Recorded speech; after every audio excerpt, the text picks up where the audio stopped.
यदि मनुष्य जीवन एक क्षण के लिए भी प्राप्त होता है तो उस काल में भी मनुष्य को श्रेष्ठ कर्म करने चाहिए, और यदि उसका जीवन एक युग से भी अधिक हो तो भी उसे बुरे कर्मों में लिप्त नहीं होना चाहिए।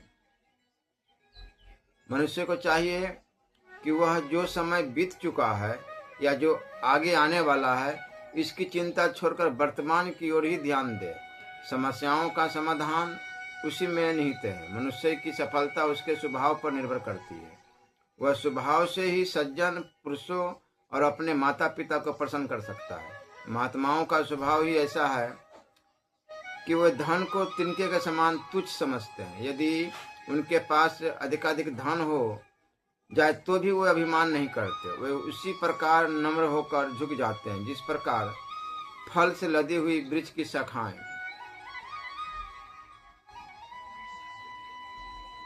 अपने बंधु बांधवों के प्रति कर्तव्य पूरे करते हुए उनसे इतना अधिक लगाव नहीं बढ़ाना चाहिए कि उनके बिछुड़ने से कष्ट का अनुभव हो। जो व्यक्ति सदैव सतर्क रहते हैं और समय आने से पूर्व ही आने वाले कष्टों को रोकने को उपाय कर लेते हैं, ऐसे व्यक्ति अपना जीवन सुख से बिता देते हैं। परंतु जो भाग्य के भरोसे रहता है उसे कष्ट उठाना पड़ता है।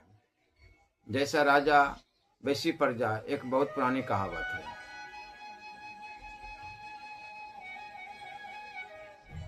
जिस मनुष्य के जीवन में धर्म का अभाव है मैं उसको मृत व्यक्ति के समान समझता हूँ, और धर्माचरण करने वाला व्यक्ति मरने के बाद भी जीवित रहता है। इसी संबंध में आचार्य कहते हैं कि जिस व्यक्ति ने धर्म अर्थ काम और मोक्ष इन चारों में से एक के लिए भी पुरुषार्थ नहीं किया तो समझो कि उसका जीवन व्यर्थ है। शास्त्र धर्म अर्थ और काम को पुरुषार्थ मानते हैं।